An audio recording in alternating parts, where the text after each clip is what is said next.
Hi pox అందరికీ నమస్తే. ఈరోజు డేట్ వచ్చేసి మే 16, 2024. టైం వచ్చేసి ఎంత అవుతుంది బ్రో?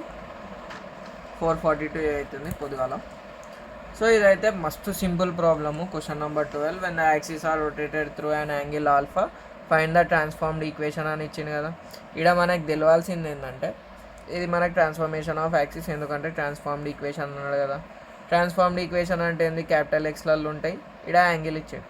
సో మనం ఏం ఫార్ములా వాడాలి, ఎట్లా సాల్వ్ చేయాలో ప్రాబ్లమ్ అనేది చూసుకుందాం, అయిపోతుంది. Solution given original equation. Transformed equation కనుక్కోమన్నాడు అంటే ఇది ఒరిజినల్ ఈక్వేషనే కదా.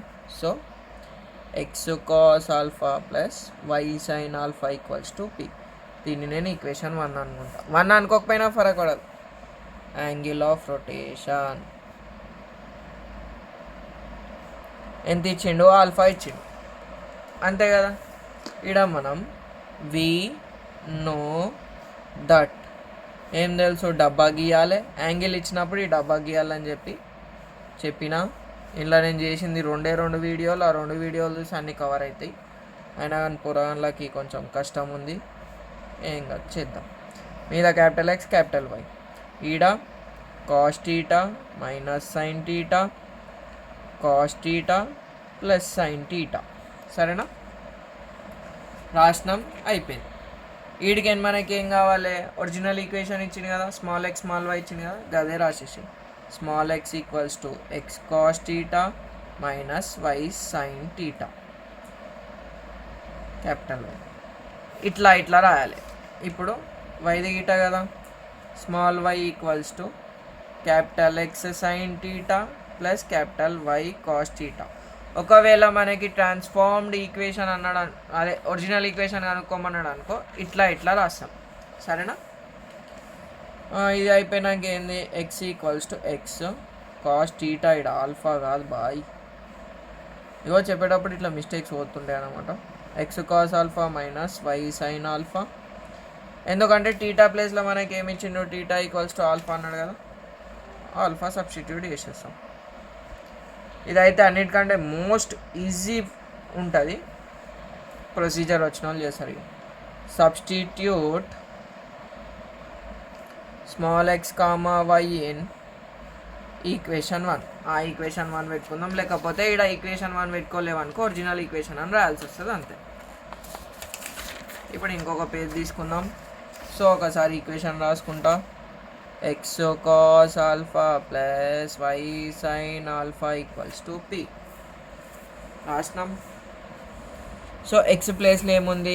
ఇది మొత్తం సబ్స్టిట్యూట్ చేసుకోవాలి. ఇక x cos alpha minus y sin alpha into cos alpha plus y ప్లేస్లో ఏముంది? ఇది మొత్తం కదా, x sin alpha plus y cos alpha into sin alpha equals to p. కింద రాద్దాం, మన జాగలేదు, మరి ఇరికిచ్చినట్టు అవుతుంది.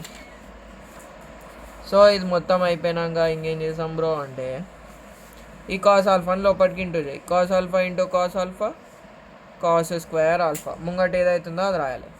Minus into plus minus y sin alpha cos alpha plus x sin alpha into sin alpha x sin square alpha. ఏపీ అక్కడ ఇగో ఇది ఇరికిచ్చేద్దాం. So plus into plus plus y cos alpha sin alpha equals to p రాసేసినాం కదా. ఇక్కడ చూడు నువ్వు, ఈ రెండిట్లా ఎక్స్ ఎక్స్ కామన్ ఉంది కదా, cos square alpha plus sin square alpha వచ్చింది, రాసినాం. Minus y sin alpha plus y sin alpha cos alpha. అంటే సింబల్ తేడా ఉన్నాయి కదా, ఒకటి ప్లస్ ఒకటి మైనస్. టర్మ్ మొత్తం సేమ్ ఉంది చూడు, వై ఉంది కాస్ ఆల్ఫా ఉంది కాస్ ఆల్ఫా ఉంది సైన్ ఆల్ఫా ఉంది సైన్ ఆల్ఫా ఉంది ప్లస్ ప్రోడక్ట్ ఉంది. సో క్యాన్సిల్ చేసేసిన, ఈక్వల్స్ టు పి అయింది. అయిపోయింది ఇక problem. Therefore sin square theta plus cos square theta equals to 1. ఇది ఐడెంటిటీ, మనం 10th క్లాస్లో చదువుకున్నాం కదా ట్రిగ్నోమెట్రీలో, అది రాసుకోవాలి. X is equals to p. ఇగో ఈజ్ ద రిక్వైర్డ్ ట్రాన్స్ఫార్మ్డ్ ఫార్ MED ఫార్మ్డ్ ఈక్వేషన్. ఇంతే. Thanks for watching. నచ్చితే లైక్ చేయి, ఇంకెక్కువ నచ్చితే కామెంట్ చేయి, సబ్స్క్రైబ్ గిట్టే చేయబుద్ది అయితే, ఇక మీ ఇష్టం.